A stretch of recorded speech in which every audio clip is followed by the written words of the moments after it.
je vais dire ni des choses très techniques, ni des choses très nouvelles. Je ne veux pas présenter de schéma d'architecture monétaire alternative. Je voudrais simplement insister sur ce que me semblent être les enjeux fondamentaux de ce qui peut se donner sous le nom de plan B. Et je voudrais commencer en faisant observer tout de même qu'il y a des manquements à la rationalité élémentaire de l'apprentissage qui ne sont plus seulement des fautes intellectuelles, mais quasiment des crimes politiques. Des attentats à l'espérance, en tout cas. Celle, par exemple, que le verrou de l'euro annule radicalement et que tirer ce verrou peut seul restaurer. Alors même que l'analyse de l'impasse néolibérale européenne, d'une forme de tyrannie bureaucratique, annulant toute possibilité de compromis, pouvait être faite depuis très longtemps, il en est que le spectacle d'un gouvernement de gauche, grec en l'occurrence, tabassé dans les arrière-boutiques de l'eurozone, ne suffit toujours pas à dessiller, et qui eux-mêmes, un peu sonnés, continuent de chercher l'introuvable et de vouloir l'impossible. L'euro progressiste et démocratique, cet équivalent monétaire de l'éléphant rose ou du grand serpent à plumes. Et c'est comme si cette gauche rejoignait, qu'elle le veuille ou non, qu'elle s'en aperçoive ou non, le grand parti unifié de l'eurolibéralisme, au moins en ce qui constitue en réalité son dernier argument, j'entends par là le fétichisme de l'euro intransitif, l'euro pour l'euro, et quelles qu'en soient les conséquences. Car finalement, à la question « Pourquoi l'euro ?», l'européisme intransitif et ses partisans ne savent rien répondre d'autre que « parce que ». Ou bien quand ils s'essayent à dire autre chose, soyons honnêtes, des fois ils s'y essayent, on en tire rarement davantage qu'une profession de foi de Miss France, je veux dire de Miss Europe bien sûr, dont le gros de l'argument consiste en la paix et l'amitié entre les peuples. Et comme tous les grands somnambules, et pour ne pas les faire dérailler du podium, il est sans doute risqué de les tirer de leur sommeil halluciné, pour leur faire observer que d'après leurs propres critères en bikini, la construction européenne est un terrible échec.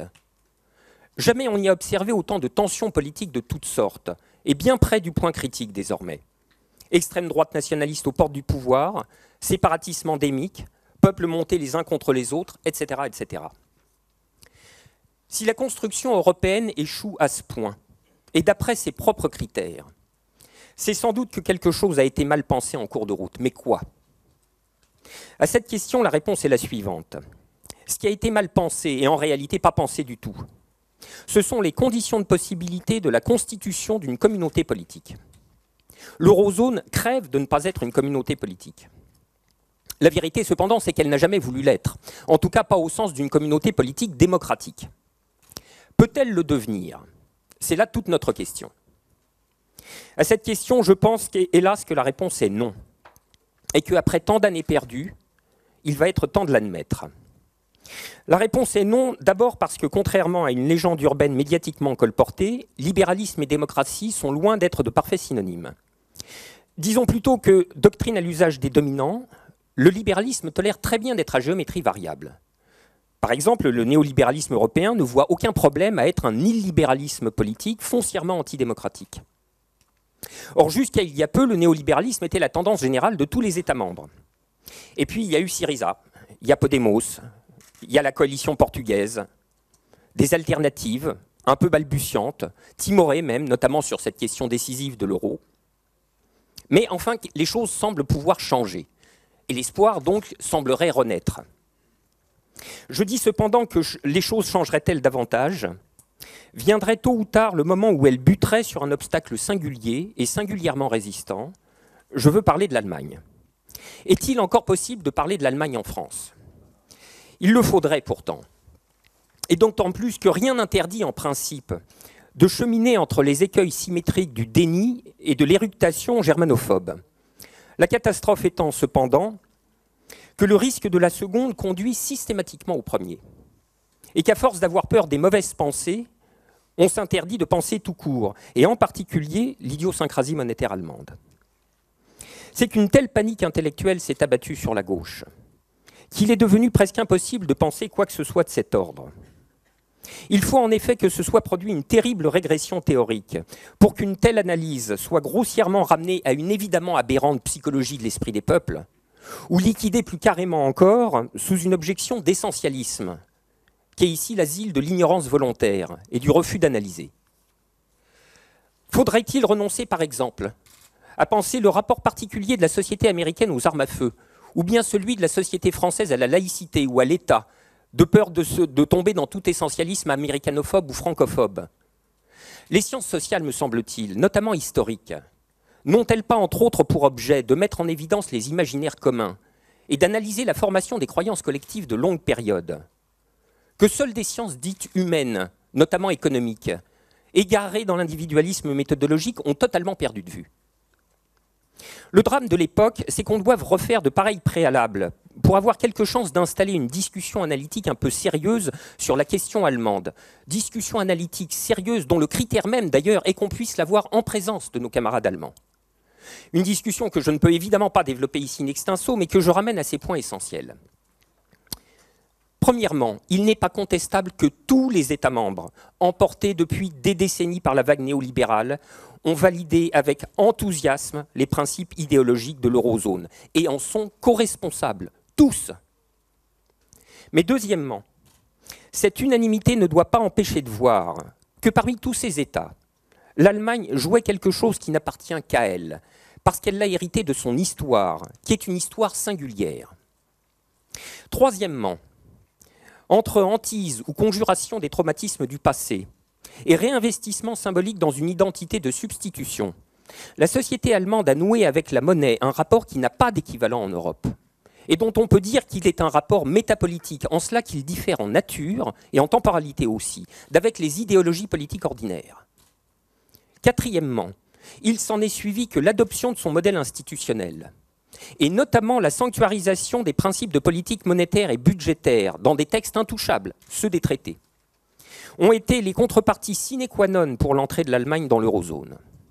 Dès cet instant, le caractère antidémocratique de l'euro était scellé, car on sort de la démocratie du moment où les orientations fondamentales de la politique économique se trouvent soustraites à la délibération de toute instance parlementaire ordinaire.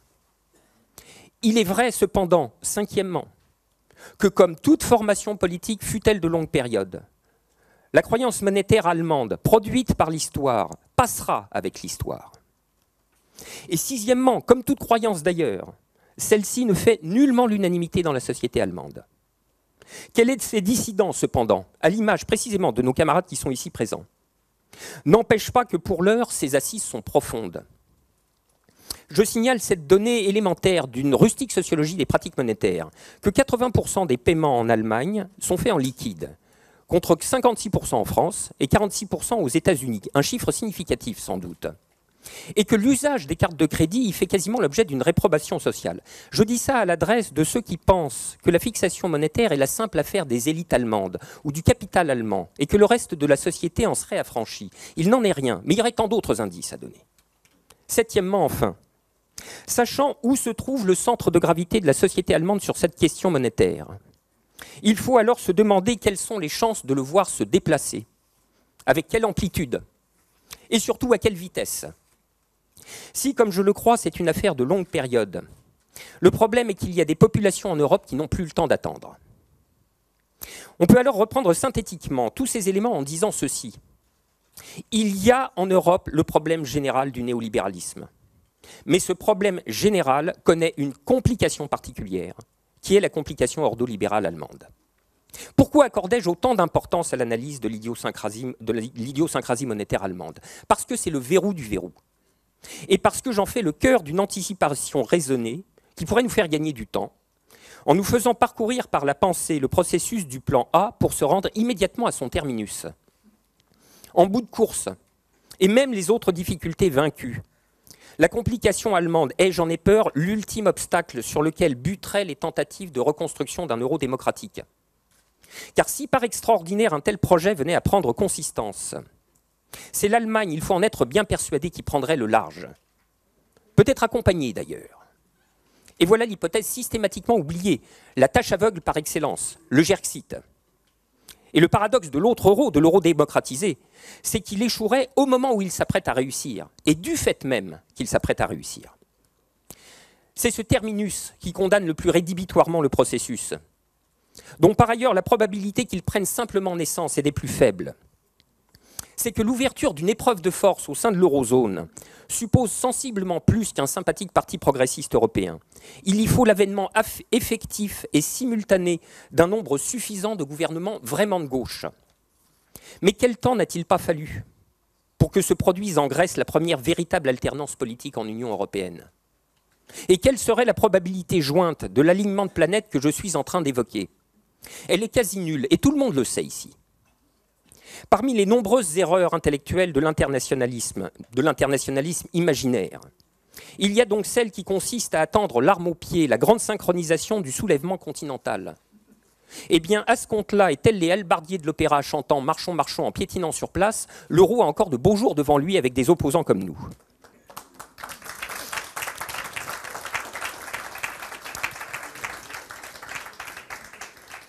Il y a une et une seule conclusion à tirer de tout cela. La conclusion de l'internationalisme réel. L'internationalisme réel, c'est non pas le guet sans fin devant le désert des Tartares, mais la coordination des gauches européennes pour travailler partout à l'événement de la rupture et de la sortie, et puis pousser celui qui sera le premier en position de l'effectuer, sans qu'il ait à attendre les autres. L'internationalisme réel, c'est aussi l'abandon de cette aberration qui ne fait plus mesurer les liens entre les peuples qu'à l'aune de l'intégration monétaire, de la circulation des marchandises ou de celle des capitaux. Et c'est à contrario le tissage de tous les autres liens possibles et imaginables, scientifiques, artistiques, culturels, étudiants, touristiques, technologiques et industriels, etc. etc. L'internationalisme réel, c'est enfin de sortir de l'intimidation. De l'intimidation par l'extrême droite nationaliste, ou plus exactement de l'intimidation par le bloc eurolibéral qui n'a plus que cet argument-là en stock. Sans doute l'extrême droite est-elle abominable, mais elle est tellement providentielle, qui permet de traiter de nationalistes xénophobes tout ce qui projette de s'extraire de la cage de fer. C'est bien simple, si le FN n'existait pas en France, il faudrait l'inventer. Et le pire, c'est qu'il est une gauche assez bête pour se laisser terroriser, parfois même ajouter son propre concours à cet argument aussi infâme qu'il est spécieux. Car pour des raisons qui tiennent à la fois aux craintes de son électorat âgé, à son idéologie économique invertébrée, et aux collusions qui s'établissent déjà avec le capital, un FN parvenu au pouvoir ne ferait pas la sortie de l'euro. Et c'est bien ici que les fautes intellectuelles deviennent des désastres politiques. La gauche effarouchée se sera donc laissée dépouiller sans combattre d'une alternative que son ravisseur n'exploitera même pas. Splendide résultat. Et de quelle alternative parlons-nous? De la seule en réalité capable de faire une différence radicale. Une de ces différences que le corps social crève de ne plus jamais se voir proposer sur la scène des partis dits de gouvernement, désormais réduite au gris continu de la droite générale. C'est bien pourquoi, mort de faim politique, le peuple se jette avec avidité sur la moindre différence qui passe dans son champ de vision, fût-ce la pire, la plus mensongère, portée par les plus immondes démagogues, car au moins c'est une différence, et que par là, il a le sentiment de respirer à nouveau. Si elle n'avait pas peur de son ombre, c'est la gauche qui pourrait porter une différence politiquement digne. La différence de la sortie de l'euro, la différence de la souveraineté démocratique restaurée, la différence du verrou à toute politique progressiste possible enfin tirée, la différence de l'internationalisme réel. S'il se libère de tous les interdits imaginaires et de toutes les inconséquences qui ont jusqu'ici terriblement pesé sur la question de l'euro, le plan B n'a pas d'autre sens que d'être le porteur historique de cette différence, et au point où nous en sommes, disons-le avec emphase, le seul restaurateur possible de la démocratie.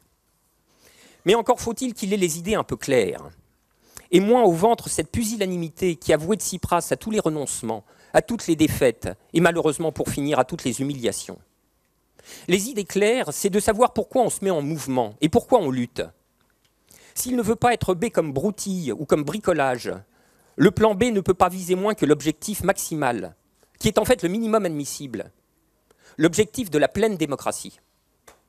La pleine démocratie, c'est la déconstitutionnalisation intégrale de toutes les dispositions relatives à la politique économique et leur rapatriement dans le périmètre de la délibération politique ordinaire. Mais c'est cette chose même qui est radicalement impossible, si bien que l'euro démocratisé est une entité qui a à peu près autant de réalité qu'un cercle carré.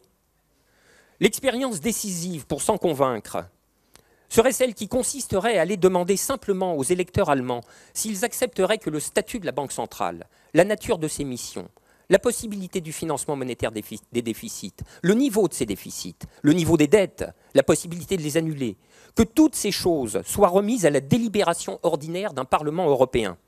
Et moyennant, bien sûr, le risque que les positions allemandes en cette matière soient mises en minorité, car en première approximation, c'est ça la démocratie. Eh bien, la réponse ne devrait pas tarder à venir. Et elle ne sera probablement pas celle qu'escomptent les amis de l'euro démocratique ou ceux du Parlement de l'euro. Car je le dis en passant, voilà bien l'une des aberrations paradoxales et caractéristiques du pouvoir d'intimidation de l'euro, qu'on y voit des représentants de la gauche radicale et d'autres de la social-démocratie la plus inoffensive faire cause commune autour des mêmes illusions et se retrouver dans le même effarouchement à mettre en question ce qui doit l'être. Le plan B comme broutille, ce serait de mollir sur le seul engagement qui vaille, démocratie totale, et de monter une machine de guerre en carton-pâte pour récupérer quelques annulations de dettes ou bien l'autorisation d'un point supplémentaire de déficit budgétaire, en laissant évidemment intact tout le reste de la structure antidémocratique. Alors on peut bien, si l'on veut, faire comme Tsipras et d'autres après lui, hélas, et repousser le plus longtemps possible le moment où les contradictions sont mises à nu. Ne plus avoir l'austérité et rester dans l'euro. Avoir l'euro et la démocratie. Ces promesses-là sont intenables, car elles sont contradictoires. Et pire que contradictoires, sans compromis possible. Mais si elle veut sortir de l'inanité, la gauche va devoir guérir de cette plaie d'époque qu'est l'inconséquence, c'est-à-dire apprendre à vouloir les conséquences de ce qu'elle veut. Veut-elle vraiment la démocratie ? Alors elle ne peut pas vouloir rester dans l'euro. On ne sauvera rien en concédant sur les principes les plus fondamentaux de la politique, car on n'a jamais rien sauvé au prix de la démocratie. En général, avant de partir en guerre, il vaut mieux être au clair sur les buts de guerre. Sauf pour les amateurs de tisane, le ramassage des queues de cerises n'a aucun intérêt. Il appartient donc désormais à la gauche du plan B de savoir si elle veut faire dans l'infusion et puis bonne nuit, ou bien si elle a enfin retrouvé le goût de la vraie politique. Je vous remercie.